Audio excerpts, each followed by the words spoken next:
It's Corso and Catone. Brought to you by Corso Law Group, Arizona's leading criminal and traffic law firm. Now for the real deal New England feel, Corso and Catone. Welcome into Corso and Catone, the real deal New England feel. I'm Corso.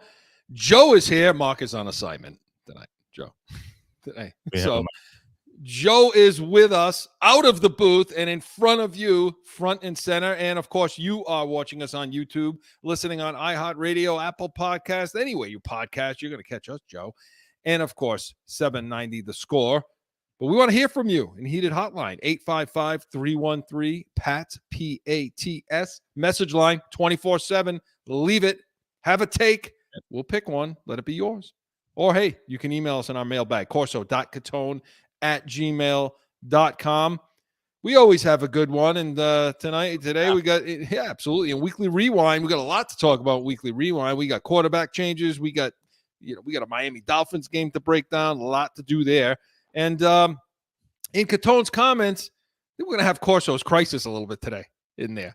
Sure. So we're going to talk a little bit. I'm going to take over Mark's segment today on Catone's comments. So stick around for that. And we're going to hear from one of you in the nation in Heated Hotline. And go B's and C's as the Bruins are playing for real. Joe, hey, welcome in, pal. Hey, thanks, man. Yeah, Mark is up on assignment, and I'm here to fill in. How's it feel to be sitting in the a-hole chair? The a-hole chair. I gotta stretch out for this. Get ready. I can't take that. That's not mine. I took that from another show that says that all the time. So listen to. But anyway, no, we miss Mark, but he will be back next week. So make sure you stick around. But we're excited to have Joe in. We're excited to have you in, and we're also, I don't know if it's excitement, Joe, or if it's just a lot of different things, a lot of different emotions happening here this week, especially after last Sunday. Absolutely.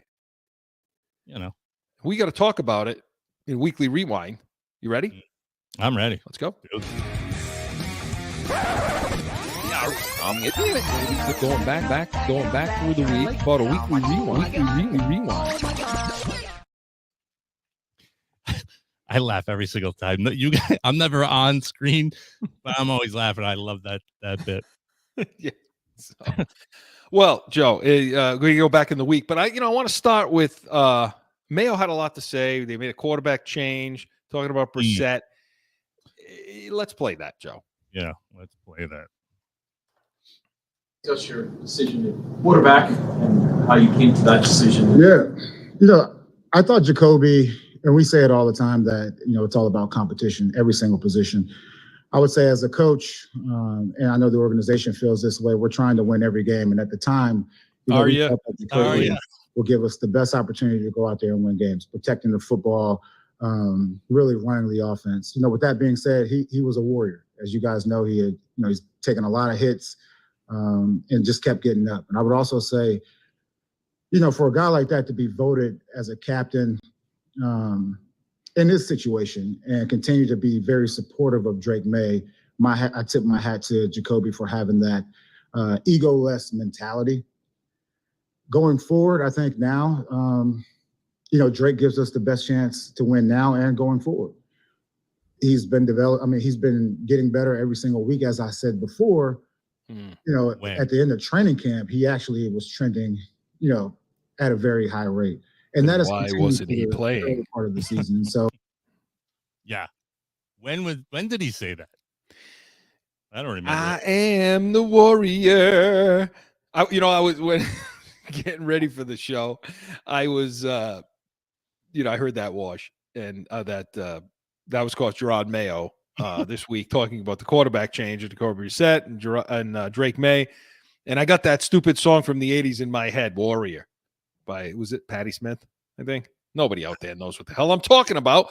But anyway, the more he kisses his ass, that means the more he screwed him over. Yeah. And, he keeps saying that as far as like he's a warrior. Yeah, okay, he's a professional ball player. That's what he's supposed to do. That's it. Yeah. You were brought in to take a beating. Yeah. Yeah. You know, But here's the, go ahead. if I'm going to listen, I want more from a quarterback than just being a warrior. And if all you can point to is the fact that he's a warrior, it's time, right? Well, if you heard a little bit of what he said, he changed the verbiage in how he said he's a winner. And he would say before, the last couple episodes, we played a couple of clips of him, and he was saying, Jacoby's a winner. And I'm like, he's not, though. He's not. He protects the ball. He doesn't go out there to win the game, though. Right. You know what I mean? No. If he was a winner, yeah, he wouldn't have gone through 7 teams or whatever. He's, I mean, obviously he's not I'm not like him. He's a likable guy. See, that's the problem. He's a likable dude. Yes. He's totally a likable guy.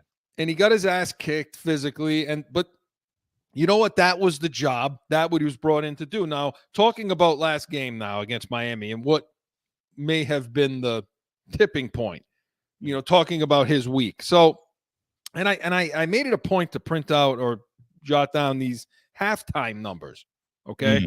For the passing game. And so at that point, they had thrown for 32 yards. Now that takes into account sacks, but they had thrown for 32 yards, say 42, 45, something like that when you take into account the sacks, because the sacks drop the number once they go backward. Right. That sucks. That sucks. I mean, that's obviously sucks. You're 1 of 6 on third down, so that's an issue. That was one of the issues. Now, what I saw in him, okay, he's definitely the scapegoat in all this because he wasn't the worst thing. He was worse against San Francisco, much worse than he was this past week. But this past week, I think he looked worse because Miami looked just as bad. Well, they're bad. They're a bad team right now. You know what I mean? So now it shines how worse he looks. Yeah. So I mean, he finished 18 of 34. We'll talk about the 34 in a second because that was absurd that they threw the ball 34 times for 160 yards, and no touchdowns, no interceptions. And I think that stat right there is one of the things that you look to with Brissett and say, look, okay, he didn't turn. I threw 1 pick for the whole, since he's been playing, but he also has thrown no touch. He's thrown like 1 touchdown, 2 touchdowns. Right. That's my point right there. It's like he's protected the ball, but he's not going down there to score it at all. Right.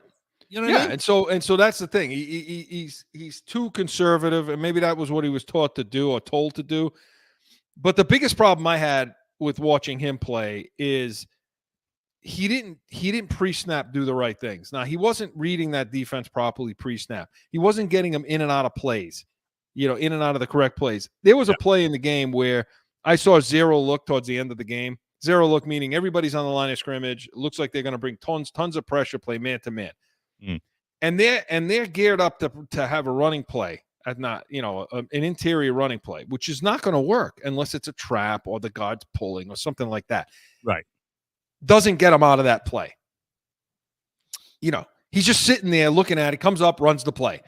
And we've heard Tom Brady talk about this. Look, good quarterbacks see what's happening and get you out of that play and get you into something that works for what you see on the other side of the ball. And that's the kind of stuff I've been saying it all year to Mark, and he's not doing that. He's not getting him in and out of plays. He's not setting protections well.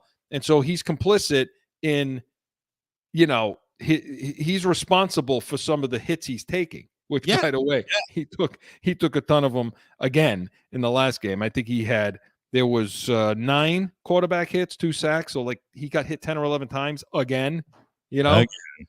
So, I mean, is he doing the job they brought him in to do? I don't know. I guess he was.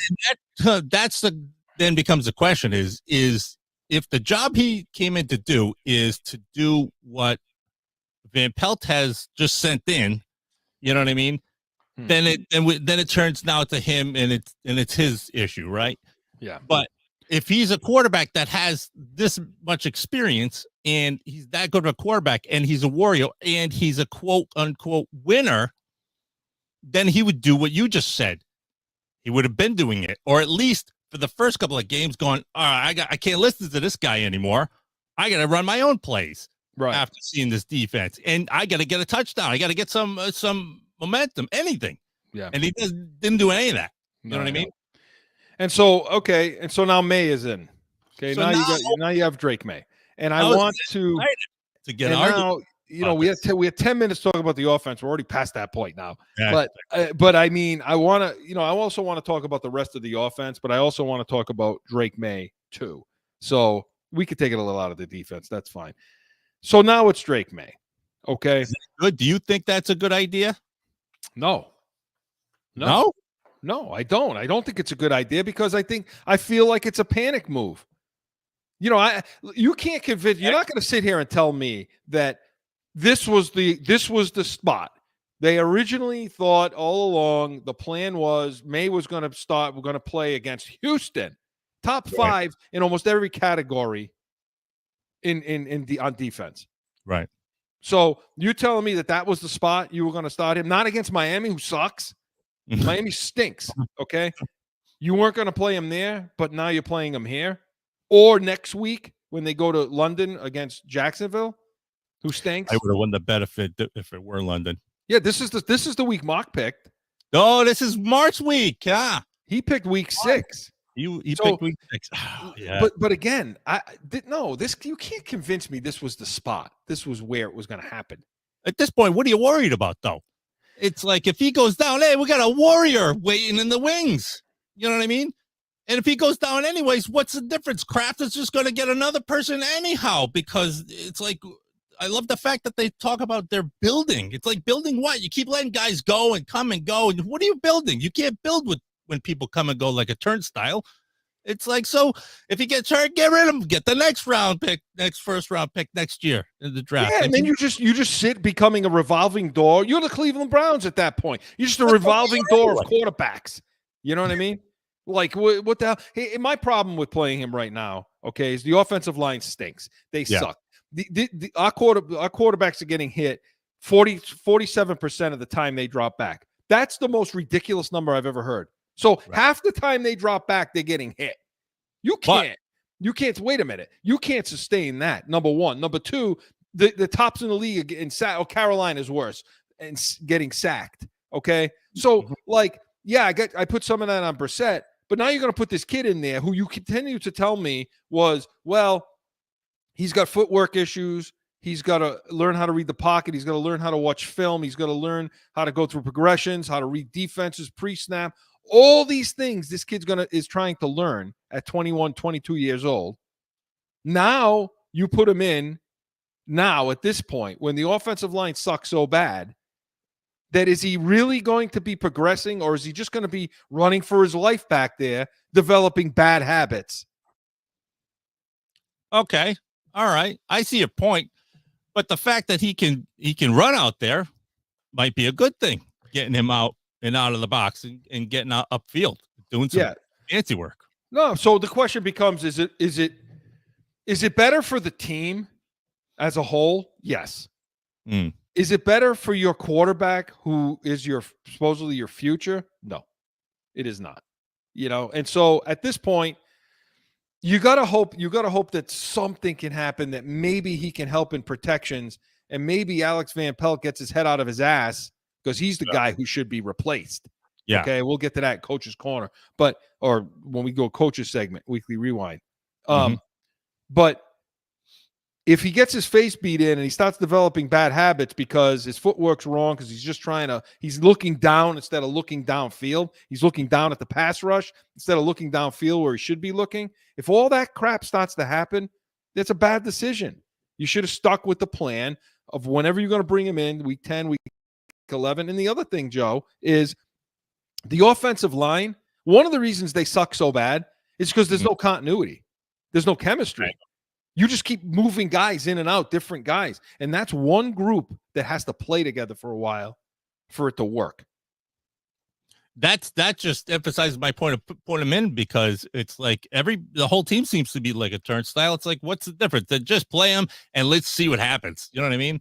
Well, that's what they're going to do. And again, I just feel like the offensive line could have developed some continuity, and then by week 10 or so, you get them in there now. So, but it doesn't matter because this is the decision that was made.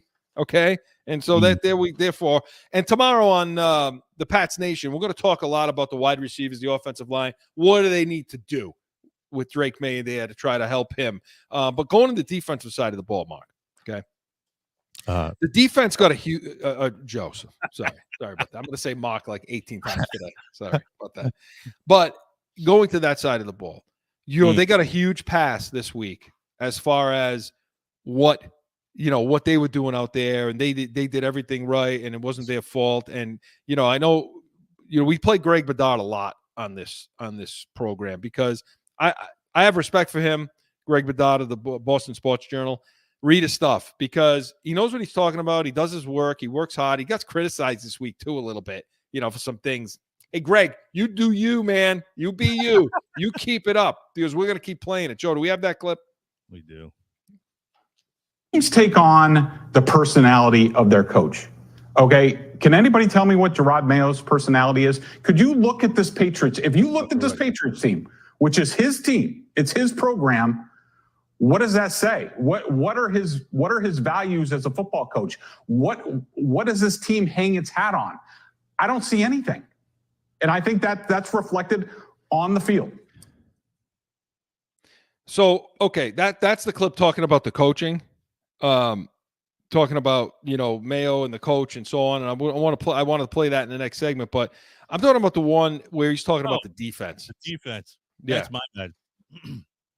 Let's get that. Rod Mayo said right there about we played well enough on defense and special teams, or we played well. I'm sorry, that's just flat out wrong. I mean, they came out after halftime. They let the Miami Dolphins with Tyler Huntley drive 3 straight times to get points, let alone the points that they left on the field many times in the first half. They let them go down, including run the ball down your throat. Then there was the special teams where Bryce Behringer all of a sudden just decided to kick touchbacks all day long, and the shank punt. Yeah. So, and I'm with him. And after the game, I was like this too. And everybody's like, well, okay, time of possession. I get that argument about the time of possession. The bottom line, and by the way, they were out. Miami had the ball 10 more minutes. It was 34-25, roughly 10 more minutes. So when that's happening, yeah, your defense is on the field a long time. Your offense is not, So there is an argument to be made there, okay? But by the time the end of the game came, they were gassed. Look, I really don't want to hear that. They allowed 372 total yards against this team. So what that means is in the last 3 games, Joe, they've allowed 1,200 total yards, this defense. Wow. In the last, and against San Fran, the time of possession was pretty even. 1,200 total yards. That's disgusting. And it isn't like they were big plays. That Miami was just big play. They ran the ball down our throat. 193 yards rushing, 4.7 yards a carry. Are you kidding me right now? Down our throat, they ran this ball. And what do you think? Let me ask you this, because I already know the answer. And once Mark listens back to this episode, he'll be like, it's Tavai. I was going to say, who do you think it is? What do you think the reason is? What's the issue? Listen, I think Tavai sucks. I mean, let's just say that. I mean, he's not the only thing. Okay, he's not the only thing. You're talking about edges. Josh Uche, whatever the hell he wants to be called now. Okay, he played poorly again. Okay, no, I'm sorry. I don't even think he played. I think Jennings was in this game. So Uche was out. But the edges weren't good. Keon White has been a catastrophe. There's a guy I thought he could make the Pro Bowl, and he's got the talent to do it. He's been atrocious. Missed tackles, not setting edge. I don't even think at times he lines up properly. But Tavai, he's the leader of the pack and suck on this defense. Okay? I mean, this dude's missing tackles. He still can't cover. And they keep putting him in the middle of the field to cover guys, Joe. They keep sticking him in the middle of the field to cover guys going across the field. And it doesn't matter who he's playing against. He can't cover anybody. Okay? And so it's a combination of things. And like all of that said, then you add in the spots of penalties and where and when and how they happen during the game that were like, okay, that's unnecessary. We don't need those things here in this moment. We need a stop here or there. And it's like, okay, it's like you don't do yourselves any favors, and then we have something like that happen consistently. No matter how you slice it, they were up. They were up a point. You could, if you stopped them on that drive, you win the game. I mean, that's it. Yeah, you're still up. So, and it was the score is not indicative, Joe, as to what took place in this game, because Miami screwed themselves over so hard. Miami was 2 of 11 on third down. That sucks. They could have been much, much better. They had penalties. Waddle dropped the ball. Jonnu Smith had 2 drop passes. Waddle had 2 drop passes. They fumbled the snap for a 12-yard loss. They had a blocked punt, a missed field goal. I mean, Miami did everything they could to lose this game on offense, and you still got beat, including penalties as well. You know, and I tell you this though too, and I see it in the notes here as far as like the one person you didn't hear is Hill, and the bright spot was Gonzalez, and there's an asterisk right there because he did a hell of a job that day, and what a shame to go down that way and go, this guy did his job. Why can't everybody else do their job? Agreed. Well, I guess because they're not following Belichick's orders anymore. Right. Agreed. 1,000%. Gonzalez is the bright spot. By the way, Keon White had 2 15-yard penalties on the same drive. I know. You got to try. That was what I was getting to. I forgot who had the actual penalties, but on the same drive, that was the one. I was like, are you kidding me? You got to try to suck that bad. You have to try to suck that bad, you know? But I want to get to coaching on the other side and talk a little bit about that. But this portion of Weekly Rewind was presented by the Pats Nation, Sundays, 8 to 9 a.m. Eastern. Hey, we're usually the first pregame show for every Patriots game, so make sure you're tuning into that. You never want to miss that. But when we come back, we're going to continue Weekly Rewind. We're going to talk coaching. Stick around. Sundays are for football, and here in New England, that means it's the Pats Nation with Corso and Catone. You have the worst wide receiver room in the National Football League. This is why the Patriots need us in the draft room. Let's see what the Pats Nation thinks about that, Mark. Starting June 30th, Sundays, 8 to 9 a.m. on 790 The Score. Back in with more Corso and Catone and Joe, the real deal New England feel. Okay. So I told you we're going to play a lot of Bedard today. You already played. You know what? If you got that clip again with that audio about the coaching, play that again, Joe, if you can, please. Teams take on the personality of their coach. Okay, can anybody tell me what Gerard Mayo's personality is? Could you look at this Patriots? If you looked at this Patriots team, which is his team, it's his program. What does that say? What are his values as a football coach? What does this team hang its hat on? I don't see anything, and I think that's reflected on the field. Nothing. I see nothing. He's right. Tough question to ask. Like, what do they see? I don't know. Yeah, you're right. Nothing. I don't really see anything either. I don't think he sees anything either. Well, see, this is the problem, you know, and this is the issue, you know, and the issue goes so far above him. I listen. I heard on the post game this week after the Patriots game, I heard these clowns talking about Gerard Mayo's only 25% to blame for what happened in this game, you know, against Miami. I'm like, what the hell planet are you on? It's all Alex Van Pelt and it's all Jacoby Brissett. Yeah, it was all them. It was. They were terrible. But they're just cogs in the machine. Like, in other words, to say, well, it's all them and Gerard Mayo is only 25% to blame. That's nonsense. If they're 80% to blame, he's 90% to blame. Because the buck stops there. He's the head coach. And I can't understand the logic behind, you know, he's not responsible. I mean, okay, so what's going to happen, Joe? Is Alex Van Pelt going to come to Mayo and say, you know what, I'm doing a terrible job. Take me out. Strip me of my responsibilities. Or Brissett Say, Coach, I suck today. Take me out of the game. Yeah. Because that would suggest something like that. Like, the head coach is going to make these calls, Joe. Or at least the last call. If someone, one of whomever is making a call, the last call that should go in or should be changed before it's changed at the line is the head coach potentially. If he recognizes, oh, we've had a series of games and patterns that something sucks in between what goes in as the play and what the result is. Right. And it's like somewhere in between, I'll use this microphone I have and tell them, no, change that, do something else. You know what I mean? It's unbelievable. It's like what happens? His headset only comes on when the defense goes on the field? Because all I kept hearing was Gerard Mayo's not in charge of the offense. He's got nothing to do with the offense. Well, then we don't really have a head coach, do we? Yeah. We don't necessarily have a head coach. We really just have an offensive guy and another guy. Another guy. No, you've been given the title head coach, which means you got the power. So when you're rushing for 8 yards a carry, okay, when you're rushing for 8 yards, every single time you run the ball, you're getting an average of 8 yards. And you get to the 12-yard line or whatever it was, you get in the red zone, and you throw the ball 4 times? Are you telling me that jackass can't come across that headset and say, hey, guys, we may want to run the ball here. Or, guys, we are running the ball here. Like, that's your job. And he's not doing it. You know why he's not doing it? Because he doesn't know what the hell he's doing, Joe. He doesn't know what he's doing, and he shouldn't be there.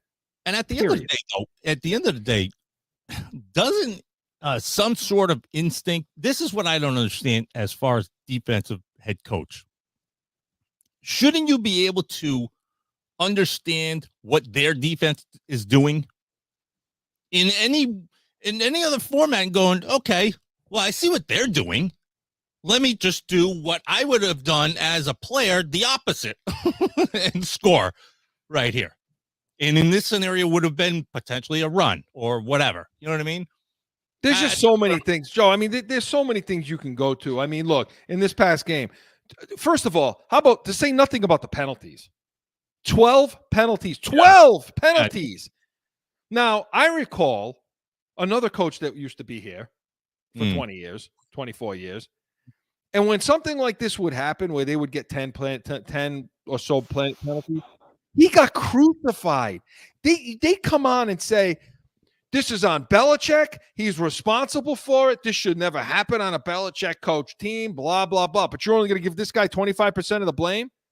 Well, that's on him, man. That's on him. You got too many men on the field. No challenge on a spot where they should have challenged the spot. No pace, no hurry. Doesn't come across to Alex Van Pelt and say, hey, you know what? We look pretty good when we go hurry. Let's go hurry here, on offense. It's butchered again, the time management, clock management before the half, completely butchered that, time of possession. I mean, again, I could go on and on. But the bottom line is, if you want to give somebody else the blame, go up the chain, not down. Yeah. Go up the chain. Go up to Elliott Wolf, who sucks and didn't put an offensive line out there, and then go further up the chain to the Kraft family, who, by the way, all I saw Kraft doing during the game was talking on his phone like this, trying to figure out, touching buttons, asking people. I mean, the son is who I'm thinking about. Yeah, with the place. Mayo. Don't choose Gerard Mayo. Don't hire Gerard Mayo without an interview process. Don't promote Elliott Wolf after the draft, when all the multiple interviews were turned down. Don't sign Okafor. Jabril Peppers is arrested this weekend, by the way. We'll get to that in a second. Again, it's bad. It's mismanagement across the board, and I'm not giving Alex Van Pelt any love here either. Okay, because when Gerard Mayo was asked the question, is taking the coaching, the play calling duties away from Alex Van Pelt, is that on, is that a consideration? No, that's not on the table. Like, no, for sure. No, he says.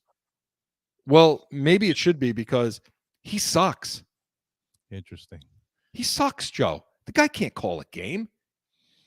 Something's happening. It's discouraging. I think this week's change is from the very top, because I think the discouraging moment is fans actually getting discouraged to potentially stop watching.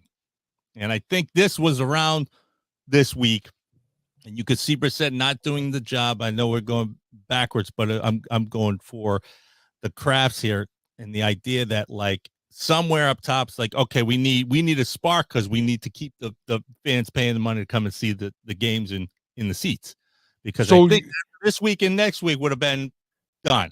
So you think this was not Mayo's call then? I don't. You think don't feel this was Mayo's call? I don't think so at all. No, because I don't think any of the calls are Mayo's calls at all. Yeah, I agree with that, everything you're saying, because it's like, I don't think he's out there making any calls.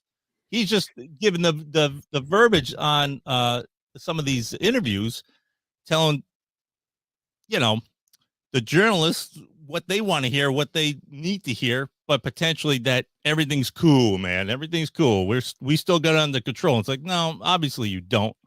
And we don't know who to blame, but somebody's going to point the finger, and it's easy to point it at him. But it's like, there's some moments where I'm like, I don't really think he is all the problem, even though you're right. He is the head coach and should take all the blame, because I don't think he's making any of the decisions. That's the thing. You know what I'm saying? Well, Joe, listen, here you may be right too.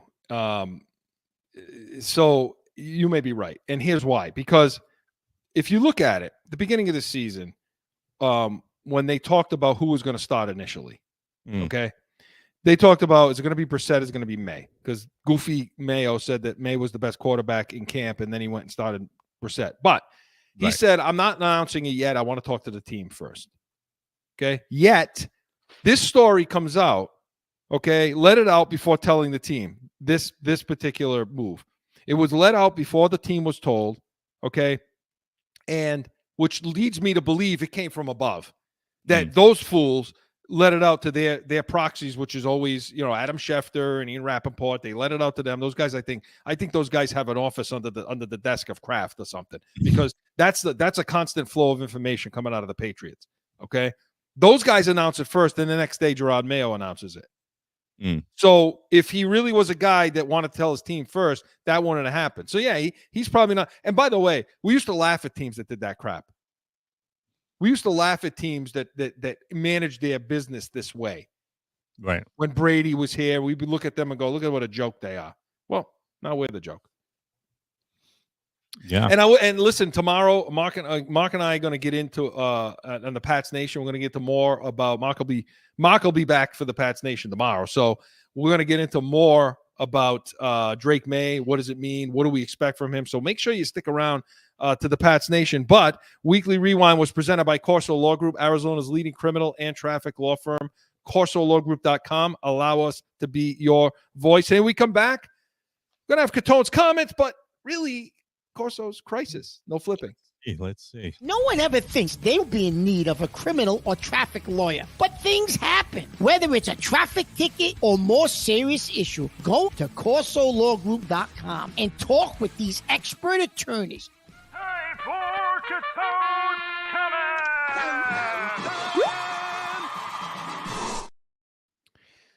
Okay, so here I am. I'm taking over Catone's comments for today.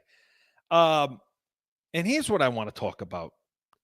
This is what disgusts me. And Mark calls me a dinosaur all the time. He calls me T-Rex, and he's probably right. I can't deal with the streaming and all the apps and things that I need to watch the stuff that I want to watch. And it isn't even just sports. It's everything. It's everything. I thought my life was ended 2 years ago, a season ago, when DirecTV wasn't able to have the Sunday ticket anymore for the NFL. That was it. I thought, this is it. It's over. I got nothing now, because if you look behind me, and if you're on 790, go ahead and get on YouTube and take a look at what's going on behind me. I got all kinds of TVs ready to go, watching all this room was designed to watch the NFL, okay? Every single game. Now all of a sudden I got DirecTV. I got boxes and cable boxes all over the place in a closet. And now it's over. So now what am I going to do? I got to go to YouTube. I got to go to YouTube now in order to get the ticket. But YouTube won't let you watch it on multiple TVs at the same time. You can only do it on 2 of them. So here I go now. I'm starting to go all over the country looking for people to give me logins for their local station so I can watch regional games. Joe remembers this. Mark remembers this. It was a disaster. I think I lost 20 pounds in stress just trying to figure out how I'm going to watch the NFL. Ugh. To say nothing about the fact that I had to now rip all that stuff out and figure out, okay, what's my streaming service? Now I got Apple TVs all over the joint. These people better pay us, Joe. But I got Apple. Yeah, I got Apple TVs everywhere. So now, if you have an Apple TV, you know that you put all the apps on there, and now you got to log into everything. Every kind of thing you could think of, like Netflix, this, that, the other, Prime, all this crap that you got to have in order to watch stuff. Okay? And the only thing I got left for regular TV is DirecTV Stream. Fine. So now it's time to watch games. Okay? Now it's time to watch games. Luckily, YouTube changed their policy where now I can watch it on all the TVs. Fine. Great. Wonderful. But when I want to watch like for example, the Thursday night game, we're recording on Thursday night. I want to watch this game. No, I got to go to Amazon Prime now. Now I got to go to Prime. So I have a membership. I got to go to Prime. I got to get on there. I got to log in. And by the way, if you don't use the app for a while, it makes you it logs you out. Now you go into it and it makes you scan the QR code, enter in this 2-step verification. It's driving me friggin' crazy, Joe. It's driving me crazy. Verification, 2-step verifications, YouTube apps. Then you want to watch the Bruins? Good luck with that. You got to get on some sort of Nesson app, which is a horrendous product to begin with. Nesson's an atrocious, network to begin with. This is what I go through in order to watch anything. I had enough. Junk it. Give me an antenna. Give me snow on the TV, and let me watch it through the snow, Joe. Okay, let me watch it through the snow because I can't take it anymore. I can't. I thought we were going to have a good show, and then you brought this up. I almost couldn't even get the show on today, right before we started. I almost couldn't get the show on because of exactly what you're talking about. And there it is. There you go. Right there. You know what I mean? It's absurd. It's absurd. I hate it. And here's the worst part about it. It's like, don't tell me all of a sudden that you don't know who's logging in right now. You know every single square inch of what I do daily because of the data being soaked in from all of these devices. And then all of a sudden, I'm surrounded by devices right here, right now.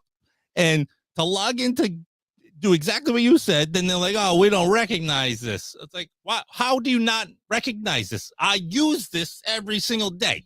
Now, all of a sudden, you don't know it's me logging in from the same area, same verification. They're going to send you a code. I don't know where the hell the code is. The codes are coming to my son's phone. I can't find him. And I'm over here trying to watch something. Listen, and by the way, in order for me to watch the Boston stuff, because I'm in Arizona, I got to trick the TV. Yeah. This is what I got to go through, Joe, to do this. I shouldn't be saying this, but I still don't say anything because they'll figure it out. I still have DirecTV Stream. Okay. So what I had to do is I had to have the bill sent to a Rhode Island address. So it thinks that I'm there. Okay. Ah, nice. but to do it, I gotta log out. I gotta unload the app, then turn services location thing off, then upload the app, and then pick. It's like a 5-minute process. Anytime I want to watch the Bruins or the Celtics, it's absurd. Or I can pay through my ass. Oh, last season I almost wasn't able to watch the last game of the Celtics, championship game because of that. And I was like, oh, I got to download this one ABC. And it's like these are channels that were at least at one point national broadcast channels. I should be able to find it anywhere. No, Can't. Whatever. gotta I get mean, the app, gotta get oh, this. and by the way, DirecTV doesn't have a contract anymore with Fox. That ran out and they didn't renew it. So anything I want to watch on Fox, can't do it on that. Now I got to go to the Fox Sports app. But in order to use the Fox Sports app, you have to have a TV provider in order to watch it. Yeah. So I'm calling people. Mark, what's your login for your TV provider so I can put it in this thing and fool them? Not only that, though, because I got caught with this one, was I did all that stuff that you just said, and then in one scenario, it wasn't on the set-top box in the house. I was trying to watch it from the iPad, watching one game or another, and it wasn't on the set-top box. I was like, are you kidding me? I'm not logged into, let's say, I think this was Verizon doing the same thing. And I know we're badmouthed, but hey, listen, you want to send us free cable and internet, and we'll be your spokesmen? That's fine. Send me the bill. But man, you're right. Oh, it drives me insane. It's crazy. It's nuts. I'm getting to the point where I can't take it anymore. Where's Dimension Cable? Where is it? I had a friend of mine one time, huge burly beast of a man, had an issue like this, and he would like fly off the handle. This guy took his iPad and just crushed it. This guy just with his bare hands just snapped it in half and threw it against the wall. And I'm like, why would you do that with such a like an expensive device, your own device? Today, I almost did exactly that. Everything what you just said. Yeah. So again, I can't deal with it anymore. Anybody got better solutions? What, I got to move back there now? I got to move. I have to move. That's it. Oh, you know what I could do? I could just stop watching TV. Close it down. Shut it down. Shut everything down behind me. Don't use it anymore. My room became obsolete now. That's it. Just read a book. Yeah. Absurd. So, I don't know, Joe. What do you think? That's it. That's all I got. That's all I got. So, Catone's comments, Corso's crisis, whatever the hell you want to call it, was presented by the Pats Nation Sundays, 8 to 9 a.m. Eastern. We're always the first pregame show for the Patriots. And we got to tune in tomorrow because we're going to talk Drake May. We're going to talk what he needs to do to hopefully survive against the Houston Texans. But when we come back, hey, we're going to hear from one of you in the Nation and Heated Hotline. Stick around. Sundays are for football. And here in New England, that means it's the Pats Nation with Corso and Catone. You have the worst wide receiver room in the National Football League. This is why the Patriots need us in the draft room. Let's see what the Pats Nation thinks about that, Mark. Starting June 30th, Sundays, 8 to 9 a.m. on 790 The Score.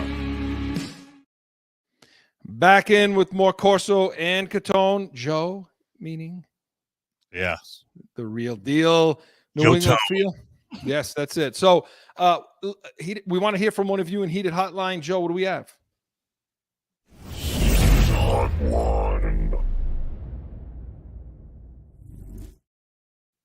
We have a heated hotline coming from Frank from Connecticut. This was a mail-in, and I had to put this one on because I watched this game, and here we go. Let me do my best, Frank. Hey, guys, it's Frank. How do you know? How do you know? Wait. Before you do I don't know. How do you know?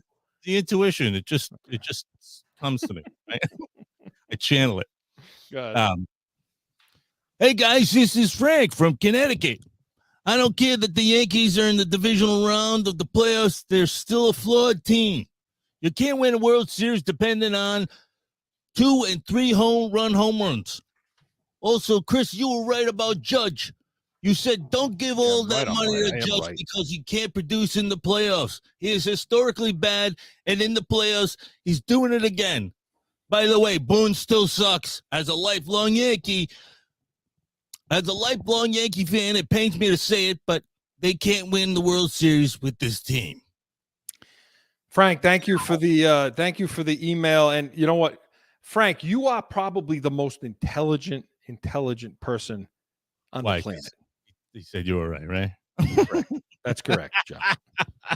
Come on. That is correct. Of course I'm right. I'm always right. Well, I'm unhappy to be right on this one, by the way. I know. But I will say this, though, he's right, but it's still like that story's going to change once Judge hits one of those home runs.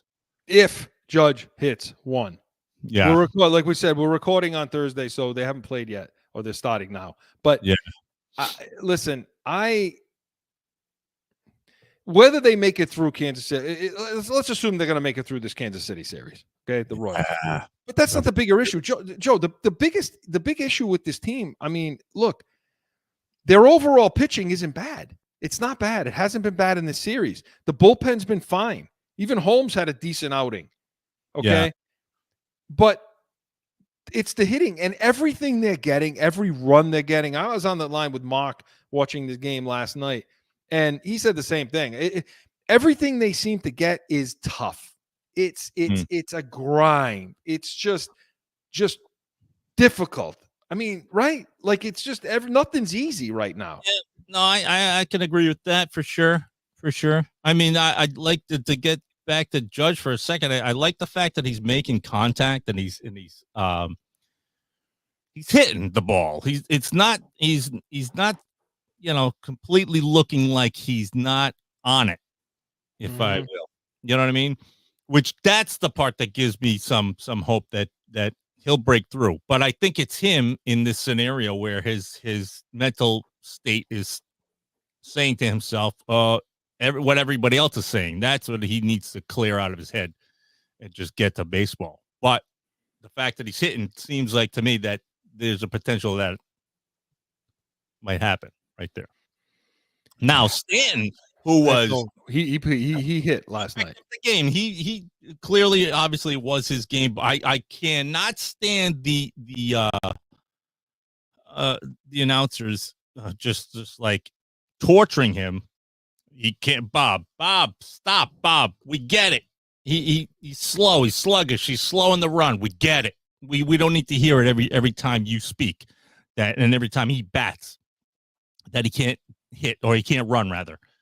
But then he rips a homer or he rips one down the middle. It's like, okay, so he's still a hitter. It's like, so he doesn't need to run if he's going to hit it that far. Anyways. You got to shut the sound off. Bob Costas is like, I can't stand. I never could stand listening to him. My God. I used to like him, but now it's like, listen to these guys. It's like, dude, you're doing too many other shows where this show now becomes just your job, where there's no announcers like Johnny Most, where it's like, yes, it's still baseball, but somebody's going to make it sound exciting. And it's not him at all.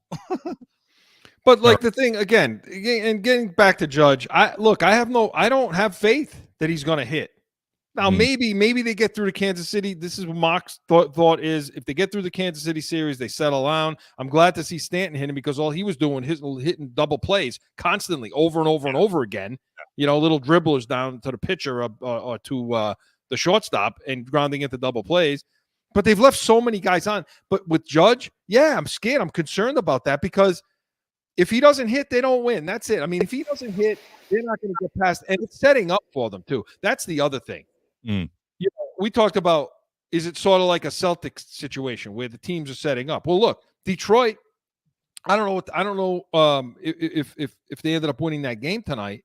You probably checked that. But look, if Detroit gets through, okay, then now you're talking – it becomes, and Detroit did. They're winning in the 7th, 3-2. So if they win and they knock out Cleveland, now you're playing Detroit in the ALCS. You should beat that team. They're hot. They're hot right now, but you should be able to beat that team. And then what's going on in the National League? Some other of these teams are getting knocked out. San Diego is playing really well, but the point I'm making is it's setting up for you. But if Judge isn't going to hit, you're screwed. You're not going to win. I mean, that's it. And I don't have faith that he's going to do it because he hasn't done it yet in his career. But let me ask you this. Do you think that the potential that they're starting, if they continue getting momentum, is this the beginning? And are they starting that momentum if they win tonight's game going in?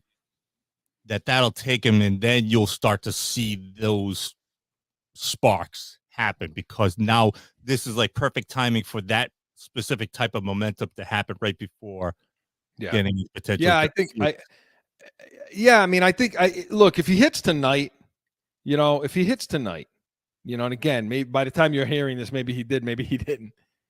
But if he hits at some point in this series or hits tonight, then yeah, okay, you know what, let's get something going now, Yeah. But thank God for Soto. So, I mean, we'll see what happens. Next week we'll talk about it more when Mark's back. He'll have much more analysis, as he is the baseball guy. But we appreciate the email, Frank. You know what? You're aces with me, pal. Keep sending it. I'm wondering if you sound like that. So give us a call in Heated Hotline. But Heated Hotline was presented by Corso Law Group, Arizona's leading criminal and traffic law firm. CorsoLawGroup.com. Allow us to be your voice. And we come back. Bruins are playing for real. We're going to have B's and C's. No flipping. No one ever thinks they will be in need of a criminal or traffic lawyer, but things happen. Corso Law Group is Arizona's leading criminal and traffic law firm. Their 20-plus years experience and attention to detail has helped thousands of people who found themselves in a situation in Arizona. Whether it's a traffic ticket or more serious issue, talk with these expert attorneys. CorsoLawGroup.com. Back in with more Corso and Catone, the real deal New England feel. Okay, Joe, listen, B's and C's, let's have it. Let's do it. Hit it! The Boston Celtics are the world champions, and they have shown the world how great a ball club they really are. Screen shot,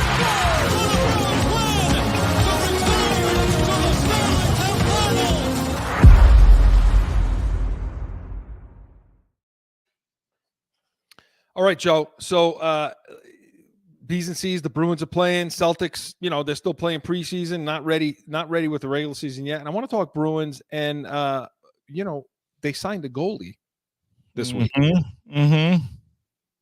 have a little clip if you'd like to play. I'm just so excited to be a Boston Bruin, and the fact that we went through this, process and the tools that I learned with it, it's gone now. And all I care about is being a Bruin, and the fact that I could do that for 8 years and instill myself as a leader and as a true member of this city is all I care about right now, and I couldn't be happier. Yeah. $66 million true member. Yeah. All he cares. Of course, that was Jeremy Swayman discussing his new contract, which, by the way, is $66 million over 8 years, so a little bit more than that 64. He's like 8.25 a year. So he becomes tied. Who, by the way, Ulmark this week, who they let go, signed a 3-year extension totaling a yearly amount the same as Swayman, 8.25 a year. So they're both tied for 4th in the league in goalies. Now, I realize that a couple of years from now, that contract's not going to look bad at all because they just keep going up. So your goalie, that'll probably be drop down to maybe 8th, 9th, somewhere in there in a couple of years. So I get that part. I still do not want to pay a goalie $8 million. And I really take exception to all the nonsense he's spewing out of his mouth. It's just so important to me. I just want to be a Bruin. All I want to do is be here in the command, blah, blah, blah, blah, blah. Is that all you're hearing? Because all I hear is blah, blah. It's like the Charlie Brown specials, wah, wah, wah, wah. So Yeah. I don't understand it. I'm not, I'm not even ready for hockey yet because of things like that. It's like it's starting to get this sort of stuff is getting out of control as far as like the amount of money that's just being tossed around and nobody's producing. That's the problem at the end of the day. Nobody's producing the trophy at the end. Yeah. Yeah, listen, and by the way, just so you know, he's playing tonight, Thursday against Montreal. And behind you, I believe. After the first period or period and a half, he's faced six shots. He's allowed 2 goals and 4 saves. Always happens. Always happens. That sucks. I don't care what sport it is. It always happens once they get paid. Yeah. They're up 3-2, but obviously now he hasn't played. He's rusty. He hasn't been with the team. I get all that. I'm just pissed off. I'm pissed off because they caved into him. I would have rather taken that money, and I would have rather put it into more defense, more scoring, more speed on the team. Okay, because what I saw the other night, what I saw this past week against Florida. Okay, so for you Bruins fans out there who think, hey, we're gonna do what we did last year. We're gonna be in the regular season. We're gonna be right on top, and then we're gonna go into this year. We're gonna beat Florida. You are miles from the Florida Panthers right now. I mean, light years away from being what that team is, Joe. Yeah. Look, it's the same old stuff. Now the Bruins are now like the biggest team in hockey, meaning by size. Their average size and weight. And evidently, they did all this stuff for the purpose of Florida, to beating that team. And when they played them in game one, now I get it. Korpisalo was the goalie, and he sucks. I get it. But I agree. Felger said it this week. I agree. By the end of the season, you're going to look at Korpisalo and say, he's okay. He's not that bad. Right.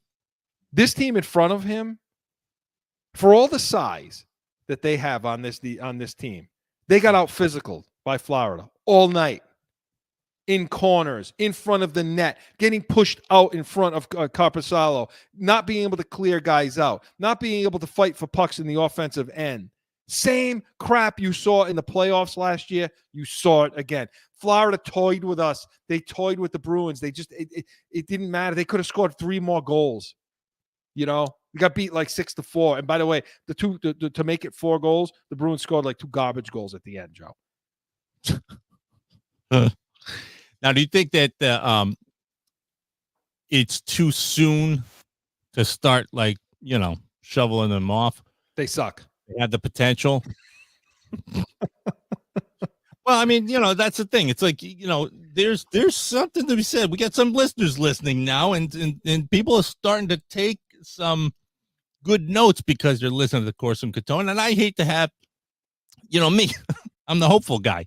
I'm still hoping the Patriots do some, winning, and the Bruins and the Celtics still. Celtics, I'm actually not worried about this season around, but Bruins, when you guys talk and kind of get the idea that they might not do it. What do you really think? Okay. All right. You're looking for some positive crap, right? Well, I want some real stuff.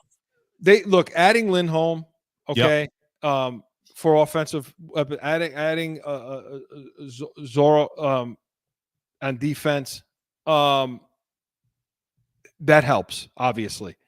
I want to see how Patra progresses on the third line. I want to see him play on the third line, right? Because I think you can get some points out of him. So I think offensively they can be better. I do think they're going to be a fine regular season team. I think they'll be right on the top of their division in the conference all year long. They got a great goalie coach. So I fully believe Swayman will be money. I do. He's going to play well.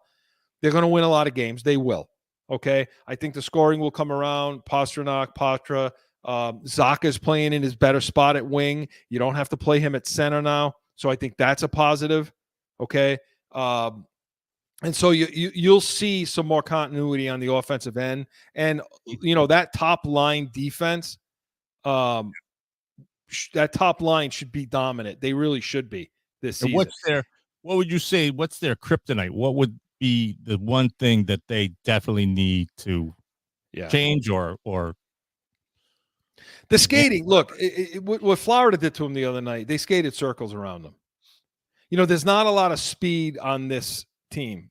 And I think you still have the same issues with Boston that you did last season, where is your defense good enough? Can you play good enough in your defensive end where you can then get the puck into the offensive zone, get in, forecheck, and not worry about break coming down the other end? I mean, those kind of things we are yet to be seen. So we'll see, Joe. We'll see. But that's the Bruins. No Celtics tonight, but Bruins talk. So stick around. Let us know in Heated Hotline what you think, how the Bruins are going to do. But Corso and Catone was presented by the Pats Nation. Sundays, 8 a.m. Eastern. Get on, watch. Hey, tomorrow we're going to have our preview of the Houston games. And come back next week, noon to 1 p.m. Eastern. We're going to We're going to talk about the Jaguars game next week to preview because we're going to be preempted on the Pats Nation. We won't be on next Sunday. We'll talk about that and more tomorrow. We are Corso and Catone, the real deal, New England feel. See you next Saturday. Now find Corso and Catone on AM 790, The Score, iHeartRadio, iTunes, wherever you podcast. Or subscribe to the YouTube channel and catch the chaos every Saturday at noon.